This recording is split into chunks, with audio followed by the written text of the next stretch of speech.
When FromSoft announced their highly anticipated DLC for 2022's Game of the Year, it was a culmination moment for gamers.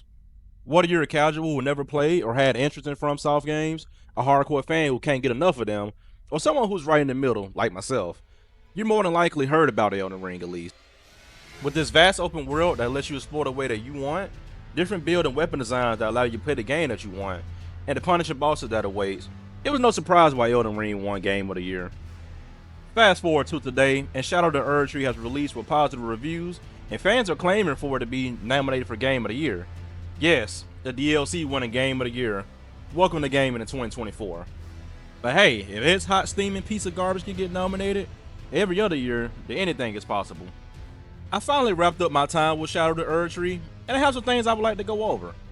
What's going on with all you beautiful people, extraterrestrials, and whatever you want to identify yourself as? It's your boy Rob. Yes, JusttRob, back out of another vid. Today we're going to be reviewing the highly anticipated and reviewed DLC for FromSoft's Crown and Jewel, and go over some things I like and dislike about the DLC overall. If you enjoy live commentary vids, video game essays, and also game reviews, such as the video you're watching right now, then you're in the right place. If you like the video, then like the video, and even consider subscribing.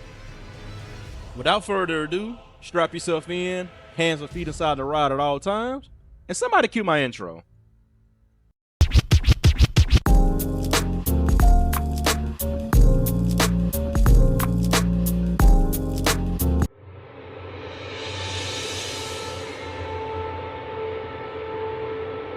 Now, I'm notoriously not the biggest lore guy when it comes to FromSoft games.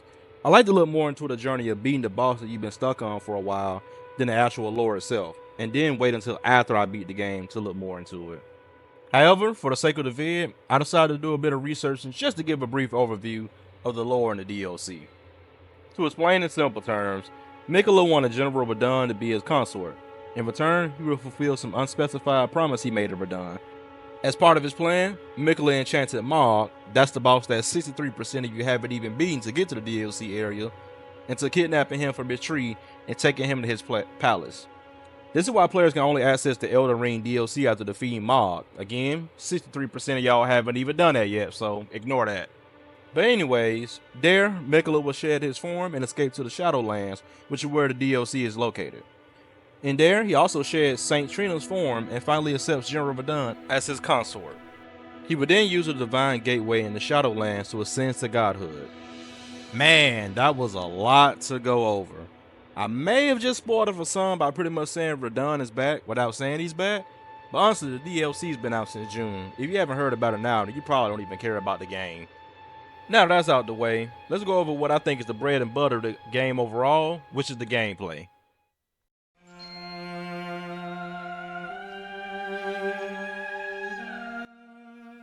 Shadow the Erdtree starts you off in a whole new area called the Shadowlands, which is a hidden landmass from the lands in between, which is the base area for the base game. According to gameplay director Miyazaki, the DLC area is about the same size as Limgrave, which is the starting area that you all start off in when you first open that door. Some of you all may remember Limgrave as being level 1 and trying to beat Tree Sentinel and realizing that you're way under level for that boss. Yep, you miss. Oh, the horse get it. Oh! Oh! Respectfully, Miyazaki lied his ass off. The Shadowlands is at least 2 regions from the base game stacked on top of each other. While the base area is more east and west in terms of exploration, the DLC area is more vertical. I found myself always seeming to be on the edge of a cliff when I seamlessly tried to explore nearby areas. This, however, led me to discover what I felt to be more underground dungeons and hidden paths than what was in the base game. The level design is top notch as well, and something that you're not keen to see in the big AAA gaming, other than from the Nintendo series. I was immediately in awe once I got into the DLC area and came across the gravesite plane, and it gave me similar vibes to opening the door in the base game.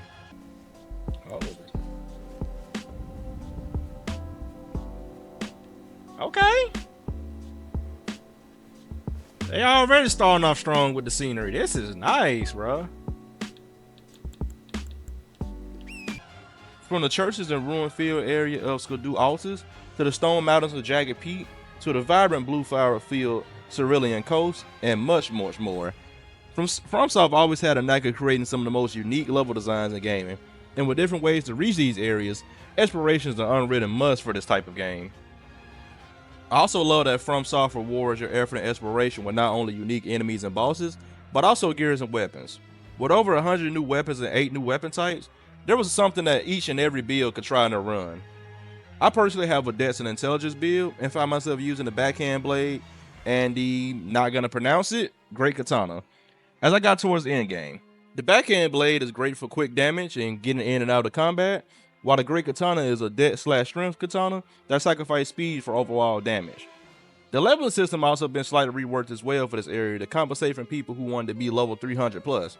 Instead of gathering runes, you want to focus on Skidoo fragments, which increases your damage, and River Ashes, which increases the strength of your mimics. I'll say it takes about 3 each to upgrade it once, and both can be found throughout the map. I wouldn't say these are too hard to find, just make sure you check your corners each time you enter a new area. Trust me, you're definitely going to want to find these in particular, because you won't hit nearly as hard in a new area without those fragments. I got my fragments up to about level 15, and as I got closer to the final boss area, I needed every bit of those fragments. I'll even say I needed a couple more, but I don't really want to look it up to break the immersion of the game, and I don't want to feel too cheaped out by looking it up as well. Maybe I'll go back, but who knows. Shadow the Erdtree features some of the toughest bosses in the series, and according to Miyazaki, some of these bosses are just as tough, if not tougher than Millennia. There's definitely some truth to that as I progress further into the story. Initially, as I got into the first main boss, the Tame Lion, it took me a bit of time to get his timer down due to me being a bit rusty. But once I got towards Mesmer, I realized, oh no, these bosses are just different. I didn't record all of the gameplay for the optional bosses, but they mostly range from a bit of a challenge to fuck you. Yes, I'm looking at you, Commander Gaius and Rolana. However, these bosses all seem to be cranked up to 10. FromSoft really took the challenge of making these bosses some of the toughest in the game. Dare I say, the entire series? Those that played most of the FromSoft games, comment below if you agree. I will say that while the bosses were a nice challenge, however, there was a lot more particle explosions flying around this DLC, and it kinda got annoying after a while. If I'm being honest, I'm getting older, man. It's hard for me to keep up with these bosses with unique patterns and shit flying around the screen. And then the camera. Oh my fucking god, the camera. FromSoft always had an issue with their camera, especially in Elden Ring, but it wasn't nearly as bad because the bosses wasn't moving this fast. With the speed of these bosses and some of the size of these bosses, if there's one definitive negative I can give to the DLC, is this camera. I've had some moments where the camera didn't properly track the enemy, or they just downright lose the enemy altogether, which caused some of the funny, yet rage moments throughout my playthrough. I can't see! I can't see! I can't see! I can't move! I can't see! I can't fucking move, bruh!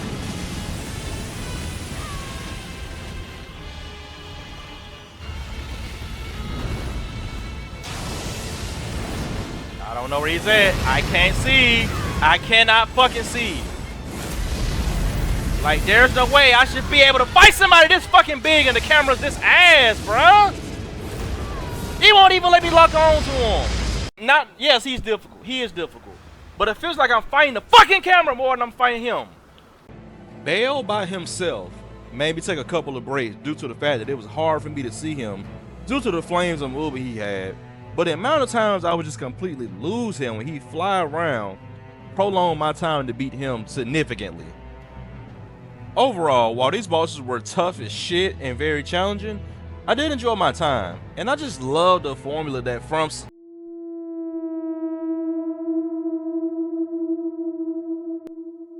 I know you all were probably waiting on me to finally beat Radahn and drop the vid. Well, unfortunately, it still hasn't happened. I've tried for so long, man. I've tried to beat him so many fucking times. And honestly, I'm ashamed to admit how many estimated hours I probably put just on his boss fight alone. Radahn's not only tougher than Millennia, he's easily the toughest boss in their entire lineup, which says a lot because I struggled a lot with this guy. I've tried different strategies, getting as many fragments as I can, but I just can't seem to crack the code that is Radahn. So to compensate for y'all, I put together a death montage.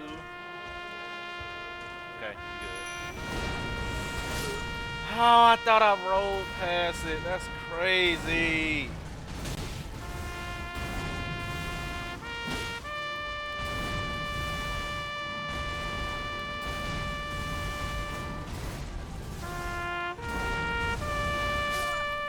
I'm so confused about that one, bro. Oh my god, bro. And I was feeling very good about that one. Jeez, it's like if you get hit one time, you might be dead, bro.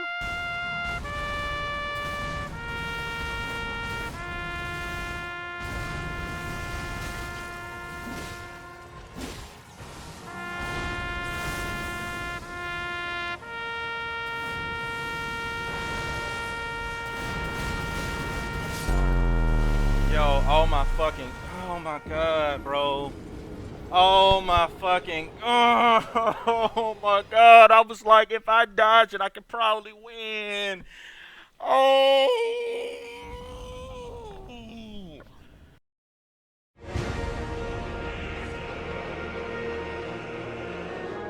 Shout out to Erdtree is probably one of the greatest pieces of DLC I've ever experienced in gaming. This is kind of like a throwback DLC, which I more so look at it like an expansion. If you're around for those times, you remember there was some games coming out that was kind of DLC, but it turned into a whole different game. Difference being, DLC in my opinion are more like small cosmetic items or missions here and there, while expansion are full-blown new modes, fighting styles, areas. Some may come with an all-new story, etc. Think of what we see nowadays with some sort of VC or weapon skins and shooters. I would consider that more to be so like a DLC. And then I compare that with something what Rockstar did with Red Dead Redemption with the Undead Nightmare expansion, and that almost turned the game to something completely different. Actually, I'll say completely turned the game different. You know, just from going to this old Western cowboy shooter to kind of having the same elements, but now we're throwing it into a zombie apocalypse. It was something that unique at the time, and I wish Rockstar would go back to doing something like that with their single-player DLC. More on that in maybe a potential video. If you even want to go into more modern terms, you can look into what CD Projekt Red did with their Liberty City update for Cyberpunk. I really hope that the game industry goes back to these type of expansion DLCs because it only benefits the players at the end of the day. Yes, I understand that these games take a lot to make, but how about we go back to making something like a AA game where, you know, it has a good budget or good quality, but you don't have to break the bank on it either. While these are some of the hardest bosses I've ever went up against in a video game, the satisfaction you receive after finally beating that boss that you strategized and grinded it against and struggled with for hours on end, it's always worth it, for my opinion.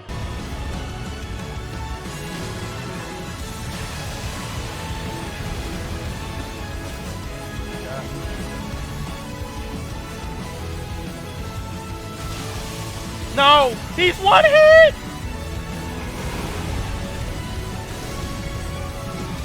Oh, let's go! Shit!